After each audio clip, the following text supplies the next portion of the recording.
दिल्ली विधानसभा चुनाव में 27 साल बाद भाजपा की ऐतिहासिक जीत पर भाजपा कार्यकर्ताओं में खुशी की लहर दौड़ पड़ी है। इसी कड़ी में आज जबलपुर के मालवीय चौक पर भाजपा कार्यकर्ताओं ने दिल्ली की जीत पर जश्न मनाते हुए आतिशबाजी कर मिठाई का वितरण किया। वहीं भाजपा कार्यकर्ताओं के साथ इस जश्न में लोक निर्माण मंत्री राकेश सिंह भी शामिल हुए, जिन्होंने कहा कि पिछले 15 साल कांग्रेस और उसके बाद आम आदमी पार्टी ने दिल्ली की सरकार चलाई थी, लेकिन दिल्ली की जनता से जो झूठ फरेब कर वादे किए गए वे आज तक पूरे नहीं किए गए। इसी वजह से दिल्ली की जनता यह समझ गई थी कि अगर कोई दिल्ली का विकास कर सकता है तो वह सिर्फ भारतीय जनता पार्टी की सरकार है। इस वजह से दिल्ली की जनता ने प्रधानमंत्री नरेंद्र मोदी पर भरोसा जताते हुए भाजपा को ऐतिहासिक जीत का आशीर्वाद दिया।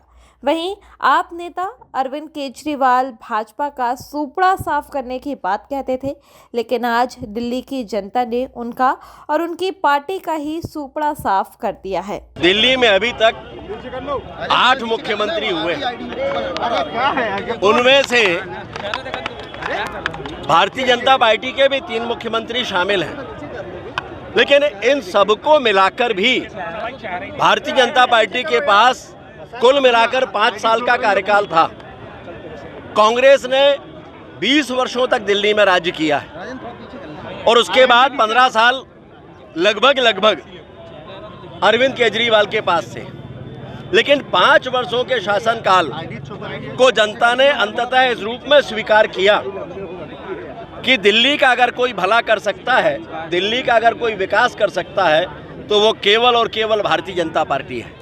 और इसलिए माननीय मोदी जी के नेतृत्व में, उनके विजनरी नेतृत्व में भारतीय जनता पार्टी ने फिर से भारतीय जनता पार्टी के प्रति जनता ने अपना विश्वास व्यक्त करके ऐतिहासिक जीत दिलाई है। और ये जीत कई मायनों में महत्वपूर्ण है। झूठ और फरेब के आधार पर जो पार्टी पूरे देश को सुशासन का सपना दिखाने की कोशिश कर रही थी, उस पार्टी की खलई खुल गई और वो अरविंद केजरीवाल जो बड़ी बड़ी बातें करके पूरे देश में भारतीय जनता पार्टी का सूपड़ा साफ करने की बात करते थे, उनका खुद का सूपड़ा साफ हो गया और बुरी तरीके से वो चुनाव में पराजित हुए।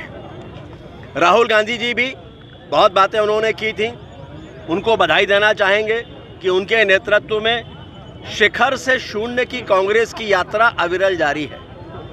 वो अपने संकल्प के बड़े पक्के हैं और उन्होंने संकल्प लिया है कांग्रेस को समाप्त करने का, और वो अपने संकल्प के प्रति हर चुनाव में प्रतिबद्धता जाहिर कर रहे हैं। शून्य पर वो पिछली बार भी थे, शून्य पर कांग्रेस आज भी है और वो दिन दूर नहीं कि बाकी राज्यों में भी कांग्रेस की स्थिति यही रहने वाली है। अब अगला मुख्यमंत्री कौन रहेगा ये बताने के लिए तो मैं अधिकृत नहीं हूँ, लेकिन दिल्ली को एक योग्य और श्रेष्ठ मुख्यमंत्री मिलेगा। हमारा जो लीडरशिप है, माननीय नेतृत्व है, वो इसके बारे में जो भी फैसला करेंगे वो आप सबके सामने आएगा। मैंने अभी कहा ही है कि अब जो होने वाला है वो चुनाव आयोग और ईवीएम को कटघरे पे खड़ा करने की कोशिश होगी।